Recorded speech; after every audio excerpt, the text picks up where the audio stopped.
উত্তপ্ত বিশ্ব রাজনীতি, ক্ষমতাধর দেশগুলোর মধ্যে বাড়ছে অস্ত্রের ঝনঝনানি। এক রাশিয়াকে থামাতে উঠে পড়ে লেগেছে গোটা পশ্চিমা বিশ্ব।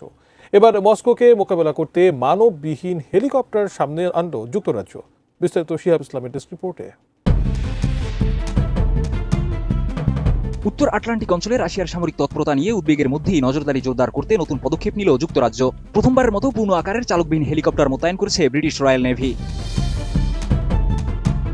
উত্তর আটলান্টিক সাগর ও গ্রিনল্যান্ড সংলগ্ন গুরুত্বপূর্ণ জলসীমায় নিরাপত্তা নিশ্চিত করতে প্রোটিয়াস নামের অত্যাধুনিক চালকবিহীন হেলিকপ্টার মোতায়েন করেছে যুক্তরাজ্য। 16 জানুয়ারি ব্রিটিশ রয়্যাল নেভি এক ঘোষণায় জানায়, হেলিকপ্টারটি সফলভাবে তার প্রাথমিক পরীক্ষামূলক উড্ডয়ন সম্পন্ন করেছে। প্রায় 6 কোটি পাউন্ড অর্থাৎ 8 কোটি মার্কিন ডলার ব্যয়ে নির্মিত এই প্রকল্পটি ন্যাটোভুক্ত দেশগুলোর নিরাপত্তা জোরদারে গুরুত্বপূর্ণ ভূমিকা রাখবে বলে মনে করছে লন্ডন।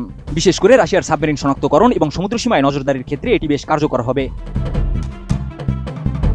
প্রতিরক্ষা ও মহাকাশ প্রযুক্তি প্রতিষ্ঠান লিওনার্দো হেলিকপ্টারটির নকশা ও নির্মাণ কাজ সম্পন্ন করেছে। কৃত্রিম বুদ্ধিমত্তা ও উন্নত সেন্সর প্রযুক্তিতে সমৃদ্ধ প্রোটিয়াস আশেপাশের পরিবেশ বিশ্লেষণ করে স্বয়ংক্রিয়ভাবে সিদ্ধান্ত নিতে সক্ষম। এটি সাবমেরিন ধ্বংসে, সমুদ্রপথে টহলে এবং পানির নিচে লুকিয়ে থাকা নৌযান শনাক্ত করার জন্য বিশেষভাবে তৈরি। লিওনার্দো হেলিকপ্টার্সের ব্যবস্থাপনা পরিচালক নাইজেল কোলম্যান বলেন, প্রোটিয়াস সমুদ্রপথে আকাশ অভিযান পরিচালনায় এক যুগান্তকারী পরিবর্তন আনবে, কারণ এটি ঝুঁকিপূর্ণ মিশনে মানুষকে পাঠানো ছাড়াই কার্যকরভাবে অভিযান পরিচালনা করতে পারবে।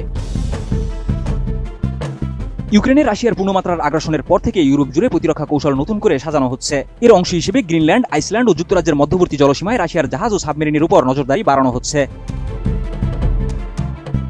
যদিও রাশিয়া এই হুমকিকে কল্পকাহিনী বলে দাবি করছে, তবুও পশ্চিমা দেশগুলো প্রতিরক্ষা বাজেট বাড়িয়ে সামরিক সক্ষমতা জোরদার করছে। এর আগে ব্রিটিশ নৌবাহিনীর কাছে ছোট আকারের নজরদারি ড্রোন থাকলেও প্রোটিয়াস আকার ও প্রযুক্তিগত সক্ষমতায় অনেক বেশি উন্নত। বিশ্লেষকদের মতে প্রোটিয়াসের সংযোজন বৈশ্বিক প্রতিরক্ষা প্রেক্ষাপটে যুক্তরাজ্যের সামরিক সক্ষমতাকে আরও শক্তিশালী করবে।